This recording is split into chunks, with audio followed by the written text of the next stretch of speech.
अक्सर मन में ये सवाल चलता है कि और कितनी सबूरी, आखिर कितनी और। तो बस और उतनी ही सबूरी कि जितने में बाबा को आश्चर्य हो जाए कि कैसे, इतना कैसे। और उतनी सबूरी कि जिसमें हम पूरी तरह साईमय हो जाए।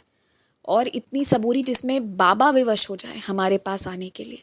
और इतनी सबूरी कि सोए हुए भी ना हमारे होठों से साई नाम ही गूंजता हुआ नजर आए। और इतनी सबूरी कि जिधर हमारी दृष्टि पड़े उधर हमें बाबा के दर्शन मिले। और इतनी सबूरी कि जहाँ हम हों वहाँ सबको साई का एहसास, सकारात्मक सा एहसास हो। इतनी सबूरी, बस इतनी सबूरी रख लीजिए कि एक एक कण में ना आपको बाबा के होने की अनुभूति होने लगे। जिस दिन उतना हो गया ना, उस दिन ये मान लीजिए कि आप अपनी सबूरी की परीक्षा में सफल हो गए। जो लोग सबूरी रखने से घबराते हैं, भागते हैं ना, सोचते हैं कि यहाँ सबूरी तो कोई बात नहीं, इसको छोड़ो, वो रास्ते को पकड़ो, तो जो मार्ग ही बदल देते हैं ना, अगर आप गौर से देखिएगा ना तो उन्हें ज़्यादा सबूरी रखनी पड़ती है उसकी तुलना में वो लोग जो शुरू से बाबा के बताए हुए रास्ते पर चलते हुए, सबूरी रखते हुए, इत्मीनान से चलते हैं ना, वो कम समय में हर कुछ को प्राप्त कर लेते हैं। सबूरी बहुत सुंदर है, सबूरी बहुत सुखद है, क्योंकि इस सबूरी के मार्ग में ना आपको बाबा के दर्शन होते हैं।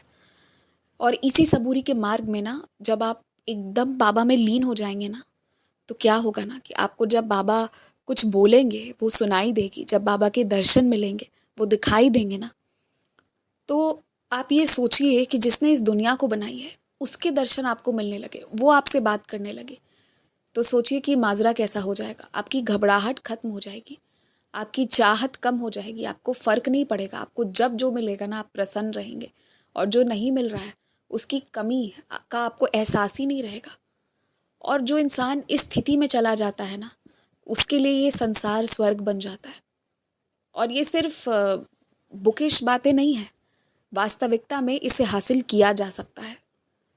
जब आप किसी भी देवी देवता पर पूरी तरह अपना सब कुछ, अपनी इज्जत, अपना सब कुछ उनके चरणों पर रख देते हैं ना, और सुबह शाम उठते बैठते जागते सोते उनका स्मरण करते रहते हैं, तो वो आते हैं आपको, आपके लिए, आपकी रक्षा करने। और वहाँ भी रक्षा करने आते हैं जहाँ आपके पीठ पीछे आप पर सवाल उठाए जा रहे हैं। और वो किस किस तरह से रक्षा करते हैं इसका हमें अंदाज़ा भी नहीं होता। तो सबूरी रखने से घबराइए मत। सबूरी रखना बस एक सीढ़ी है, उसके बाद तो हम बाबा के इतने निकट चले जाएंगे ना कि फिर वो हमें मिल जाएंगे, हम उन्हें मिल जाएंगे, और हम उनका हाथ पकड़ लेंगे, वो हमारा हाथ पकड़ लेंगे। उसके बाद किसी चीज़ की कमी ही नहीं रहेगी। और ऐसा नहीं है कि बाबा पूरे जीवन सबूरी रखवाते हैं, वो तो बस एक सीढ़ी चढ़ना है। उसके बाद तो वो जो साईमय हम होते चले जाते हैं ना, फिर आपका खुद का मन नहीं करेगा कि आप बाबा से अलग हटो। बाबा जो आपसे बातें करते हैं, जो आपको बताते हैं, उन चीज़ों से अलग हटो। मैं आपको एक डिवोटी का बता रही हूँ, उनकी बाबा की भक्ति इस तरह से बाबा में होती चली गई ना, कि वो जब सोई भी रहती थी तो क्या हो रहा है उनके कमरे के बाहर बाबा उनको ये भी दिखाते थे एग्जैक्ट 1 to 1 कि ऐसी ऐसी चीज़ें हो रही हैं। और जब वो सो के उठती ना तो उनको पता चलता, जो हुआ है वो उनको ऑलरेडी पता रहता और वही चीज़ हो के रखी होती।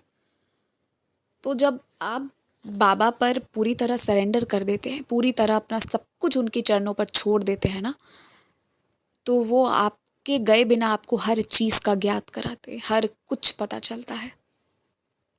और आपका सोल जब उस लेवल तक पहुंच जाता है ना, तो आपको कीर्ति, समृद्धि, प्रसिद्धि मिलने में देरी नहीं लगती। बस उन पे विश्वास रखिए और कितनी सबूरी का सवाल ही मत करिए, उनमें लीन हो जाइए। जय साईं राम।